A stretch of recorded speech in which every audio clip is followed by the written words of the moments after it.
사랑하고 존경합니다. 인사합시다. 네. 오늘 본문은 가늠한 여인을 용서하신 예수님에 대해서 오늘 본문은 설명하고 있습니다. 오늘 유대 종교 지도자들이 가늠한 여인을 예수님께 데려왔습니다. 예수님께 데려온 것은 예수님이 위대한 재판장이고 우리 예수님이 지혜가 출중을 해서 우리 예수님으로부터 좀 한 수를 배워야 되겠다 이런 의도가 아니에요. 그와 반대로 예수님을 올무를 놔서 예수님을 함정에 빠뜨리려는 그런 불순한 의도가 깔려 있는 것입니다. 이들은 상충되는 유대의 율법과 이 로마의 율법에 이 상충되는 것을 이용을 했어요. 왜냐하면 유대의 율법에 의하면 간음을 하게 되면 그 여인과 간부를 돌로 쳐 죽이게 돼 있습니다. 근데 이제 로마법에 의하면 아무나 죽일 수 없어요. 그런 총독 외에는 사형을 선고할 수도 집행할 수도 없습니다. 그러므로 유대 율법에 따라 돌을 치면 이 황제 대리자인 총독을 무시하게 되는 월권 행위, 살인 교사죄에 해당을 합니다. 그래도 돌로 치는 것은 원수까지 사랑하려는 예수님의 가르침과도 위배가 됩니다. 그렇지만 돌로 안 치게 되면 율법을 또 어기는 것이 되어서 참 이러지도 저러지도 못하는 형국에 처했습니다. 그런데 예수님께서 이 두 가지 이 충돌하는 이 문제를 해결할 수 있는 참 지혜로운 질문을 하셨어요. 그것은 죄에 따랐다. 죄 없는 자가 먼저 돌로 쳐라. 예수님이 땅바닥에 앉아서 글씨를 쓰셨다 그랬는데 저는 그 글씨가 죄 없는 자가 먼저 돌로 쳐라 그렇게 저는 그렇게 썼다고 생각을 해요. 어쨌든 돌로 치라고 했으니까 일단 율법은 준수했고 또 죄 없는 자가 먼저 치라는 말은 거꾸로 얘기하면 이 세상에 누구나 다 죄가 있기 때문에 아무도 돌로 던질 자격이 없다는 그런 이야기이기 때문에 로마법도 준수하게 되는 그런 두 가지를 다 만족시키는 그런 해답이 되는 것입니다. 어쨌든 우리는 오늘 이 사건을 통해서 예수님의 마음 또 예수님이 이 죄에 대해서 용서에 대해서 무엇을 가지고 있는지 우리가 어떤 자세를 가져야 되는지에 대해서 우리가 이 시간 배우는 시간을 가지겠습니다. 우리 다 같이 큰 목소리로 봉독하겠습니다. 우리 모두는 다 죄인입니다. 오늘 예수님의 말씀은 우리 모두가 용서를 받아야 될 죄인이라는 것을 강조하고 있어요. 예수님은 정죄하는 너희가 이 여인보다 나을 것이 뭐가 있느냐 이렇게 묻는 것이에요. 예수님 보기에는 다 똑같은데 누가 누구에게 돌을 던진단 말이냐. 사실 하나님 외에는 우리는 정죄할 자격이 아무도 없습니다. 우리는 이 세상을 살면서 자주 심판자의 자리에 서기가 쉬워요. 우리는 사랑과 용서로 서로를 이렇게 감싸야 되는데 이 교회 안에서도 보면 정죄하고 비난하는 일이 아주 비일비재한 것을 우리는 발견합니다. 서로 인격을 무시하고 나 잘났다는 생각이 전제되어 있습니다. 속으로는 내가 당신보다 거룩해, 내가 당신보다 의인이야, 그래서 나는 당신을 심판할 자격이 있어, 이런 영적인 교만이 머리끝까지 있기 때문에 그렇게 많은 사람을 난도질하고 비판한 것이 아니겠습니까?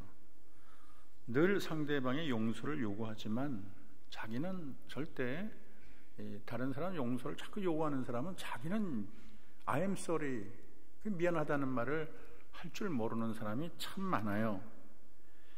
그래서 죄 없는 자가 먼저 돌로 치라는 말은 왜 자신의 눈에 들보는 보지 못하면서 왜 남의 눈에 티는 보느냐, 이런 예수님의 가르침이 깔려 있는 것입니다. 그리고 형제자매를 판단하고 정죄하기에 앞서서 서로 용서하라는 주님의 뜻이 담겨져 있는 것입니다.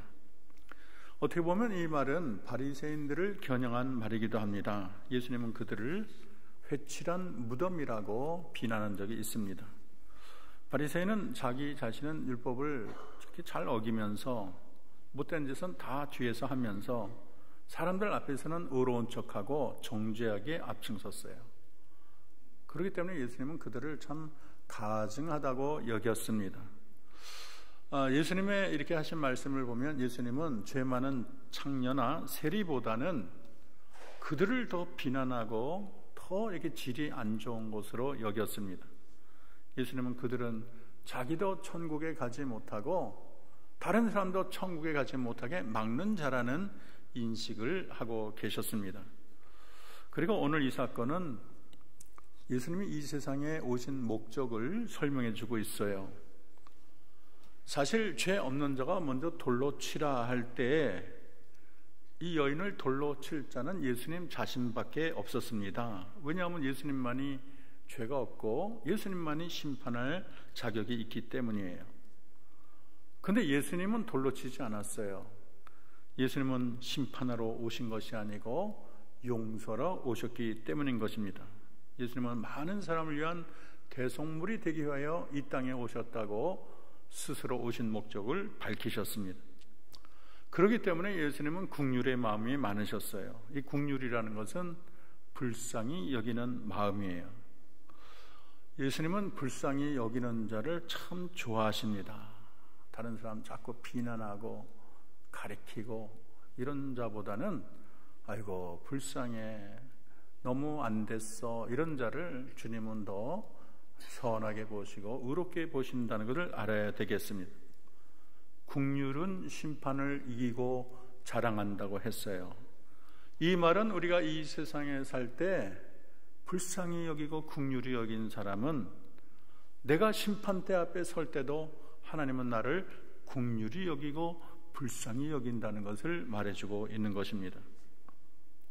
예수님은 이 여인을 불쌍히 여기셨는데 얼마든지 예수님은 이 여인에게 대노를 하고 돌을 집어 던질 수 있는 예수님이지만 예수님은 돌을 집어들지 않았어요.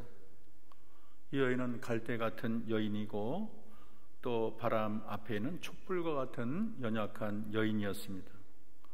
사람들은 이 여인을 포기했지만 또 차가운 눈으로 정색을 했지만 예수님은 그를 불쌍히 여기시고 용서하시고 사랑하시고 다정히 대해 주시고 또 친근하게 대해 주신 것입니다. 예수님은 정죄하고 심판으로 오신 것이 아니고 용서하고 사랑하시고 그 사랑으로 허다한 죄를 덮기 위해서 이 세상에 오셨습니다.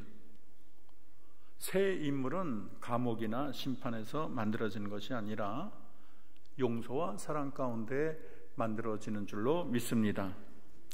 우리가 시편 32편에 보면은 다윗이 허물의 사함을 받고 죄를 가림을 받는 자가 복이 있다고 말을 하고 있어요. 이 다윗은 밧세바와 불륜의 관계로 아이까지 낳고 간음을 한 거죠. 그리고 그 죄를 가리기 위해서 그 남편을 전장에서 불러내서 잠을 자게 했지만 거절을 하니까 가장 전쟁 격렬한 데 보내서 죽게 했습니다. 참 깜짝 같았죠. 아무도 몰랐어요. 그러나 하나님이 보셨습니다. 그래서 나단 선지자를 보내어 엄중하게 질책하시고 당신이 바로 그 사람이요, 그렇게 말을 했어요. 얼마나 창피하겠어요. 유부녀와 간음을 하고 또 살인까지 했으니까 이제 다윗은 모든 것을 다 잃어버릴 차례지만 위풍당당하게 왕좌에 앉아서 재판을 하던 이 다윗, 모든 명예와 자랑을 한 몸에 가지고는 이 다윗이 이제는 모든 것을 포기해야 될 순간입니다. 이 위기절명의 순간에 이 다윗은 정직하기로 마음을 먹었어요. 백성들이야 자기를 돌을 던지든 말든 모든 것을 하나님께 맡기고 내가 죄를 지었나이다 고백을 하지요. 그래서 요를 적시고 눈물로 하나님께 통곡을 했어요. 이것이 다윗의 위대성입니다. 다윗은 죄사함의 기쁨을 누렸어요. 시편 51편에 보면 주께 내 죄를 아뢰었더니 주께서 내 죄의 악을 사하셨나이다. 죄사함의 은혜를 기뻐하고 감격하게 된 것입니다. 우리 크리스찬은 이 주님의 보혈의 공로를 덧입어 죄사함의 기쁨을 누리는 자예요. 우리 기독교는 사랑과 용서의 종교입니다. 우리는 죄를 미워하지만 죄인을 미워하지는 않습니다. 또 천국은 목사나 장로만 그렇게 이 뛰어난 사람, 인정 많은 사람, 수고 많이 한 사람 이런 데만 가는 게 아니에요. 착한 일 많이 한 자가 가는 것도 아니에요. 순수한 의인만 가는 것도 아니에요. 사실 이 세상에 순수한 의인은 없어요. 다 허물이 많고 심판을 받아야 마땅하지만, 저주받을 자지만, 지옥이 멀지 않지만 천국에 간 사람은 용서받은 죄인이 천국에 입성하는 줄로 믿습니다. 천국은 용서의 기초 위에 만들어진 나라예요. 선발을 해서 가장 의롭다고 여기는 사람을 천국으로 보낸 게 아니에요. 천국 가기에 글른 사람을 주님이 다 용서를 해서 용서의 은총 안에 있는 자를 불러 모은 것이 천국입니다. 이 십자가는 용서를 말하고 있어요. 십자가에는 용서의 샘이 솟아나고 있습니다. 자기는 용서를 받아 천국에 가려고 버둥거리면서 다른 사람을 용서하지 못하겠다고 하는 것은 이건 천국의 질서에 완전히 위배되는 것입니다. 두 번째로 따라합시다. 먼저 용서의 손길을 내밉니다. 죄악은 궁극적으로 조물주에게 짓는 것입니다. 아까 말한 것처럼 다윗은 밧세바와 간음을 하고 살인까지 했지요. 가장 중요한 죄를 졌습니다. 근데 이제 시편 51편 4절에 보면 다윗이 이렇게 고백을 해요. 내가 주께만 범죄하여 주의 목전에 악을 행하였사오니 주께서 말씀하실 때 의로우시다 하고 심판하실 때 순전하시다 하리이다. 이렇게 말을 하고 있어요. 여기 참 우리가 이해 안 되는 희한한 말이 있어요. 왜냐하면 분명히 이 다윗은 우리아에게 잘못했어요.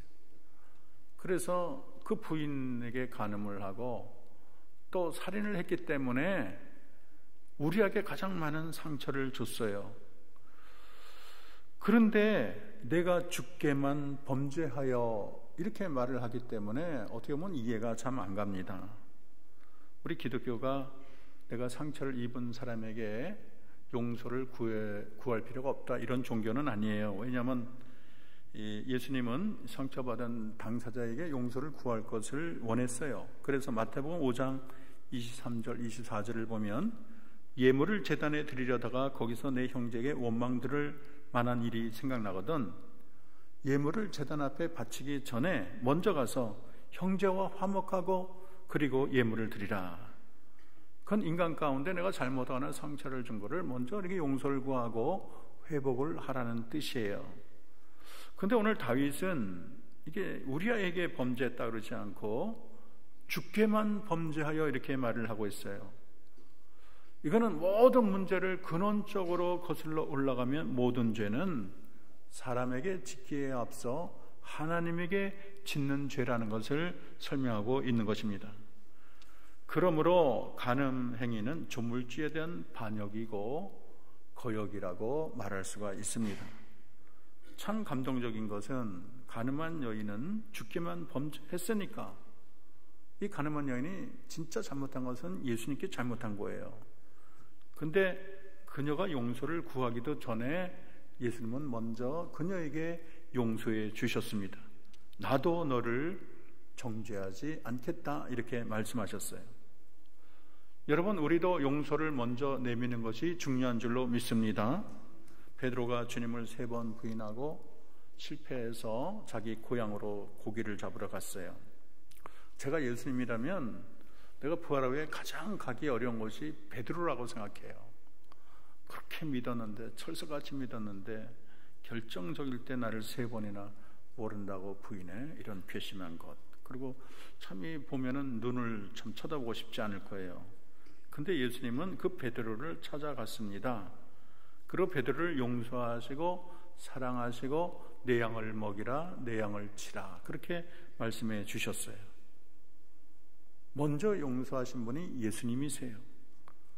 요한일서 4장 20절을 보면 사랑은 여기 있으니 우리가 하나님을 사랑한 것이 아니요 오직 하나님이 우리를 사랑하사 우리 죄를 위하여 화목제로 그 아들을 보내셨습니다. 그렇게 성경은 말하고 있습니다. 아들을 화목제로 보내보는 우리가 아니라 하나님이세요. 하나님이 화해와 용서의 주체가 되셨습니다. 하나님이 화해와 용서를 계획하셨고 그것을 실천하신 분이 하나님이세요. 사도 바울이 주께 돌아올 때가 언젠가, 주께 부르심을 받을 때가 언젠가, 그가 충성할 땐가? 아니에요. 회개할 땐가? 아니에요. 그가 주를 위해서 온 생을 불살릴 때인가? 아니에요. 사도 바울이 언제 부르심을 받았습니까? 사도 바울은 그냥 원수같이 예수 믿는 사람은 잡아 죽이려고 살기 등등해서 갈 때, 그렇게 하나님을 대적할 때, 하나님을 향해 창칼을 던질 때, 그때 예수님이 나타나셔서 담색도상에 사울아 사울아 내가 어찌하여 나를 핍박하느냐 말씀하시고, 그리고 그의 눈을 뜨게 해 주셨어요. 어둠에서 빛으로, 사단의 권세에서 하나님 나라로 인도하는 귀한 사명을 그에게 맡기신 것입니다.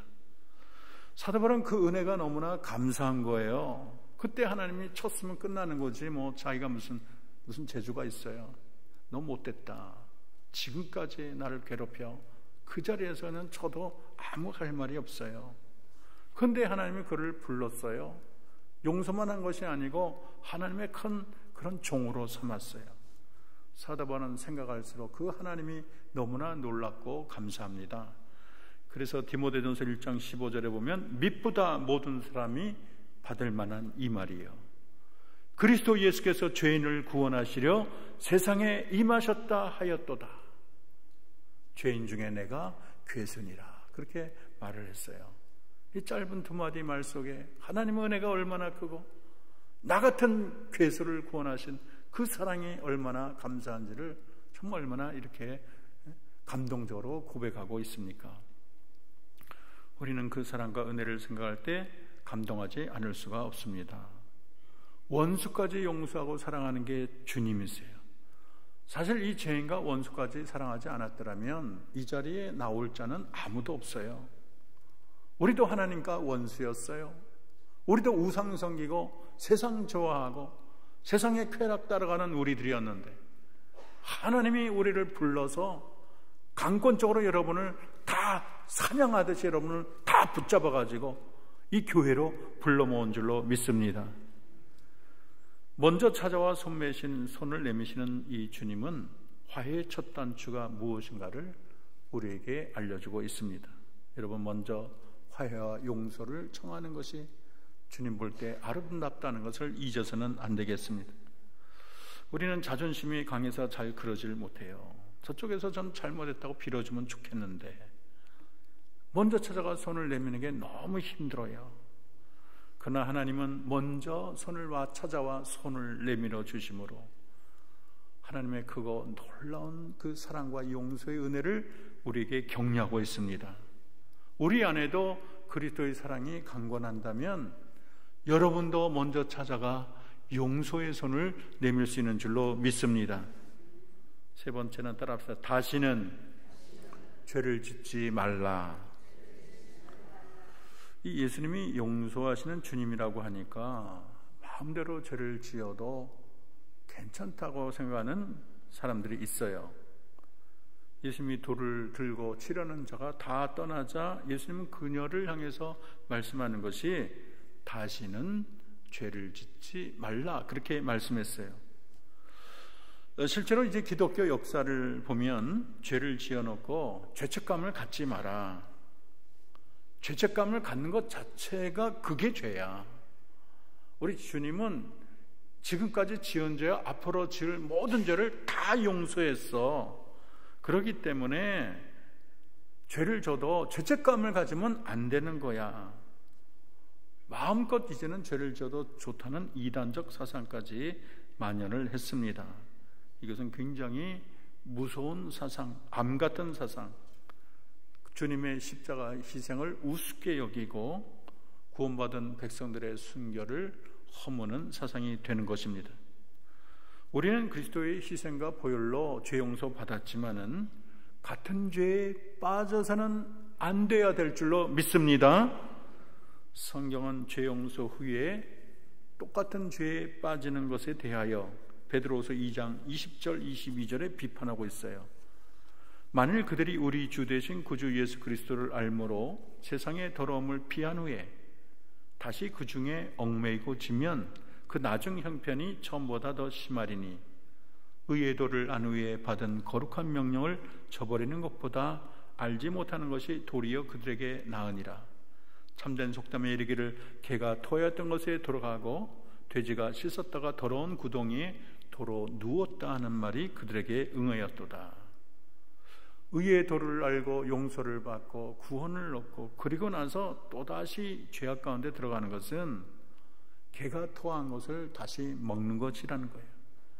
돼지가 깨끗하게 씻었다가 다시 구덩이에 들어가는 것이라고 묘사하고 있어요. 이것은 우리 그리스도를 능멸하는 행위, 죄값을 치르기 위해서 우리 주님이 얼마나 모진 고통과 아픔과 얼마나 많은 피를 흘렸나요? 그것을 보면 또다시는 죄를 져서는 안 되겠다. 우리 주님을 저렇게 고통스럽게 하는 죄를 이제는 나는 끊어야 되겠다. 이게 당연한데 피 흘리기까지 우리는 싸워야 되는데 언제든지 내가 교회 와서 눈물을 흘리고 용서하면 용서해 주기니까. 그래서 죄에 대해서 무감각하고 또 많은 크리스찬이 죄를 너무 쉽게 지는 것, 이것은 우리 주님을 능멸하는 행위라는 것을 잊어서는 안 되겠습니다. 우리 복음을 받은 크리스찬은 율법을 버리는 게 아니에요. 율법에서 해방하신 하나님의 은혜가 감사하지만 천국의 백성된 우리는 이제 기쁨으로 천국 백성의 삶의 스타일인 이 율법을 기쁨으로 행하는 것을 우리가 의미한다는 것을 잊어서는 안 되겠습니다. 그러므로 구원받은 우리는 더더욱 하나님의 뜻대로 살기 위해서 힘쓰는 저와 여러분 되기를 주의 이름으로 축원합니다. 네 번째로 주님은 따라합시다. 예수님처럼 용서의 사람이 되기를 원하십니다. 용서의 사람이 되라. 바리새인은 돌을 들고 정죄하는데 온 힘을 기울였지만 예수님은 넓은 마음으로 용서했어요. 그리고 내가 너희를 용서한 것 같이 너희도 서로 용서하기를 원하십니다. 에베소 4장 32절 서로 인자하게 하며 불쌍히 여기며 서로 용서하기를 하나님이 그리스도 안에서 너희를 용서하심과 같이 하라, 그렇게 말을 했어요. 우리가 용서에 인색해서는 안 되겠습니다. 용서는 아름다운 것이에요. 용서는 얼어붙은 세상을 훈훈하게 합니다. 몸이 건조한 세상을 살만하는 세상으로 만들어주는 게 용서예요. 멀어진 사람을 가깝게 하는 게 용서입니다. 그리고 산산조각난 관계를 다시 회복시켜주는 능력이 있어요. 그래서 이 용서는 참으로 높은 은혜의 행위라고 말할 수가 있습니다. 그리고 용서하는 자는 예수님의 마음을 가진 사람이에요. 왜냐하면 예수님은 십자가상에서 자기를 못 박고 조수하는 무리를 용서했잖아요. 저들이 자기가 하는 죄를 알지 못한다고 주님이 말씀해 주셨습니다. 사람들은 이 용서의 한계를 둬서 다 용서하지만 이것만은 용서 못해. 이 세상 나 다 용서하지만 너만은 안 돼. 이렇게 조건부가 있어요. 예수님은 그것까지도 용서하기를 원하십니다. 왜냐하면 예수님이 죄인의 괴수인 나까지 용서했기 때문이에요. 예수님이 죄인의 괴수인 나까지 용서했는데 내가 누구를 용서하지 못하겠습니까? 진정한 용서는 무한합니다. 용서는 바다처럼 모든 것을 덮을 수가 있어요. 용서의 바다가 덮지 못하는 그러한 바위는 없습니다. 아무리 죄가 커도 상처가 커도 용서는 다 덮을 수가 있습니다. 여러분, 우리는 용서의 조건을 걸어서는 안 될 줄로 믿습니다. 나는 너를 용서할 용의는 있어. 조건이 있거든 무릎 꿇고 사과해. 당신 나에게 용서를 비는 거 보고 그리고 나서 내 용서를 생각해 볼게. 이런 거 주님이 원하지 않으세요. 왜냐하면 예수님은 십자가에서 용서를 구하지 않은 자에게도 용서해 달라고 간구하셨기 때문입니다. 가늠한 여인이 용서를 구하지 않았지만 예수님은 용서해 주셨어요. 하나님은 우리가 의롭고 회개하고 통곡할 때 예수님을 보낸 것이 아니고 우리가 죄인이고 원수일 때 예수님을 보냈습니다. 우리가 여전히 원수일 때 십자가 달려 돌아가셨어요. 그래서 용서의 위대함은 무조건적인 데 있습니다. 참된 위로는 용서에서 시작되고 용서할 때 치유의 역사가 나타나요. 용서하면 갈라진 틈이 다 달라붙어요. 조각조각은 이런 공동체가 다 한 덩어리가 됩니다. 용서의 접착제로 모든 것을 붙일 수가 있어요. 이 세상을 살아갈 힘은 용서와 화해의 힘에서 나옵니다. 여러분, 자연을 보면 온 산천을 태우고 홍수가 나고 지진이 나고 그래도 시간이 지나면 다 원상복구돼요. 들풀이 나오고 꽃이 나오고 몇 년 지나면 깜짝 놀라게 회복되는 것을 보고 놀라는 사람이 많이 있어요. 몇 년 지나고 나더니 원상복귀가 되는 거예요. 용서와 사랑과 치료가 없으면 우리는 이 땅을 살아나갈 힘이 없어요. 우리가 과식해서 배탈이 나거나 너무 머리가 아파 과로로 우리가 자리에 눕거나 병들어 고생하거나 마음의 상처가 많을 때 우리가 콕 자고 나면 다시 아침에 회복되잖아요. 우리의 몸은 우리를 그렇게 용서를 합니다. 그렇기 때문에 우리도 서로 용서하는 마음으로 이 세상을 살아야 되겠어요. 물고 뜯고 비판하고 정죄하는 곳에 황폐한 파멸만이 따르지만 용서와 사랑과 화해가 넘치는 곳에 치유와 회복과 평화가 넘쳐날 줄로 믿습니다. 마지막으로 따라합시다. 용서받는 것도 복되지만 용서하는 자가 더욱 복되다. 이 말은 꼭 기억하세요. 사실 용서가 머리로는 되는데 마음으로 안 될 때가 많이 있어요. 정말 우리가 깊은 상처를 받게 되면 참 용서가 쉽지 않다는 것을 깨달을 때가 있어요. 근데 용서는 용서받는 상대분뿐 아니라 용서하는 내 자신의 영혼을 위해서도 굉장히 복된 거예요. 미국의 어떤 가정이 외아들을 길렀는데 금이야 오기야 그 외아들의 인생의 전부였는데 그 외아들이 자전거를 타고 가다가 술 취한 자동차가 와서 죽었어요. 부모님의 마음이 얼마나 상심했겠어요. 술 취해서 그 자동차가 인도로 뛰어들어와서 그 자전거를 친 거예요. 그래서 그 술 취한 양반이 경찰에 끌려가서 이제 재판을 받았어요. 그런데 얼마 안 있어서 석방되어 나왔습니다. 그 부모가 너무나 큰 분노를 이기지 못했어요. 그래서 권총에 총알을 장전하고 감옥에서 나오는 그를 저격을 했어요. 근데 총이 맞지를 않았어요. 그래서 그 아버지는 이 살인 미수죄로 체포되어 감옥에 들어갔습니다. 부인은 너무 분노하고 몸부림치다가 정신병자가 되어서 병원에 입원하고 그 집안이 다 파탄나고 말았어요. 아들도 죽었지만 마음에 일어나는 이 분노를 용서로 다스리질 못했기 때문에 결국 이 분노가 폭발해서 온 집안이 다 쑥대밭이 되고 마른 것입니다. 용서 못하고 평생을 증오의 감옥에서 마음에 무거운 큰 맷돌을 가지고 사는 것만큼 비극적인 삶은 이 세상에 없습니다. 우리가 용서 못하고 증오와 원한이라는 부정적인 감옥 속에 있어서 혼자 차단하고 세상과는 탁 담쌓고 홀로 살게 되면 돈이 많아도 행복하지 않고요. 좋은 집에 살아도 별로 기쁘지 않고요. 좋은 옷을 입고 좋은 음식을 먹어도 그렇게 행복하지 않아요. 내 마음이 싸늘한 증오의 감옥에 살기 때문에 언제나 참 눈길도 매캐하고 속도 답답하고 이 세상이 편치가 않습니다. 그러므로 용서받는 것도 중요하지만 용서하는 것이 더 복된 줄로 믿습니다. 용서받는 자보다 용서하는 자가 더 큰 치유의 능력을 얻게 되는 거예요. 용서는 우리에게 살 수 있는 힘을 줍니다. 이 용서는 교회의 능력이에요. 용서의 터 위에 교회는 부흥하지요. 용서하지 못하고 당을 짓고 서로 붙잡고 싸우면 그 교회는 망하는 거예요. 용서하는 자를 하나님이 기뻐하시고 용서하는 자는 바로 아버지의 마음을 닮은 자인 줄로 믿습니다.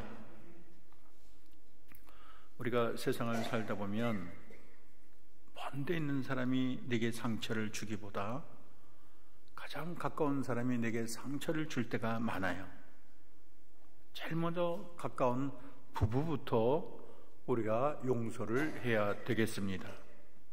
오랜 세월 살다 보면 너무 섭섭하고 수많은 잘못들이 차곡차곡 쌓이잖아요.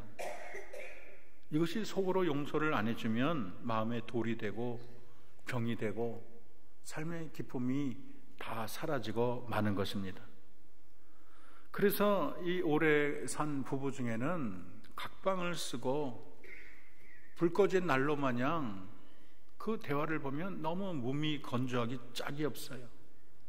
그리고 자녀들 다 결혼시키면 내가 이제까지 참았는데 이제 당신으로부터 내가 해방되고 싶어. 또 이런 부부들도 있어요. 제가 10년 전인가 TV 프로그램을 보고 있었는데 시골의 할머니 할아버지가 무슨 퀴즈를 하고 있더라고요. 근데 이제 사자성어를 맞추는데 그 정답이 천생연분이었어요. 근데 할아버지가 뭐 몸짓스럽게 설명을 해요. 근데 할머니가 잘 알아듣지를 못해요. 그랬더니 대뜸하니까 당신과 나 사이, 그랬더니 할머니가 한다는 말이 왼수 그러는 거예요. 갑자기 할아버지가 당황을 해가지고 그게 아니고 네 글자로 얘기해. 그랬더니 이 할머니 한다는 말이 천생연분 할 줄 알았더니 평생 왼수 이러는 거예요. 제가 그걸 보고 얼마나 참 웃었는지. 한 15년 된 것 같아요. 꽤 오래돼. 두 분의 관계가 알고 봤더니 천생연분이 아니라 평생 왼수로 살았다는 거예요. 우리는 멀리 가서 용서를 할 필요가 없습니다. 여러분, 가장 가까이 남편을 용서하시기 바랍니다. 아내를 용서하기 바랍니다. 마음속 깊이 기도할 때 하나님, 내가 내 남편과 내 아내를 용서할 수 있는 힘을 주세요. 나는 용서할 수 있는 능력이 부족합니다. 마음에 쌓였던 모든 찌꺼기를 다 토설하게 하시고 모든 것을 용서하고 안아줄 수 있는 능력을 주옵소서. 기도해야 될 줄로 믿습니다. 오늘 많은 자식이 부모로부터 상처받은 자식들이 많아요. 이 한국의 부모들이 너무 이렇게 권위적으로 해서 제가 공부할 때 그 한 분은 자기는 평생 아버지를 눈을 똑바로 본 적이 없다는 거야. 옛날 분들이 이렇게 자꾸 이렇게 매를 대고 또 윽박지르고, 그래서 참 자식들이 상처가 많습니다. 그래서 제가 어떤 역할극 하는 거 봤더니 뭐 이렇게 매를 때리는 흉내했더니 아버지 용서해줘. 아버지, 다 큰 어른이 꼭 무슨 그 갑자기 그 마음으로 들어가더라고요. 그 제가 TV에서 뭐가 좀 놀랐어요. 다 큰 아버지 그 어린애 흉내를 내더라고요. 이 마음에 상처가 있다는 거예요. 그래서 부모에게 등을 돌리고 효도를 행하지 못하는 자녀들도 있습니다. 자기가 충분히 사랑받지 못하고 부모로부터 상처를 받았다는 그 마음이 있기 때문이에요. 여러분, 마음속 깊이 우리는 부모님을 용서해야 될 줄로 믿습니다. 또 부모는 속썩이는 자식에 대해서 참 이 상처를 받고 참 용서하지 못할 때가 있어요. 부모님은 자녀들을 진정으로 용서해야 될 줄로 믿습니다. 형제 자매도 마찬가지예요. 또 우리 주변을 보면 형제 자매가 대화를 안 해. 10년 동안 한 번도 통화 안 해. 아예 딱 끊었어. 너무 섭섭한 게 많고 상처가 많아서 상종을 안 하겠다는 거예요.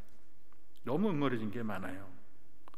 형제 자매가 남보다 못하다는 거예요. 여러분, 그것마저도 예수님의 보혈의 능력으로 우리가 용서해야 될 줄로 믿습니다. 우리가 용서 안 하고 모든 관계를 끊고 평생 안 보고 혼자 깊은 감옥에 살면 속 시원하고 편할 것 같지만, 사실 어른 같은 감옥에서 서서히 죽어가는 것은 나 자신이에요. 그 주님이 그거 기뻐하지 않으세요? 우리 주님이 위에서 다 보고 계세요.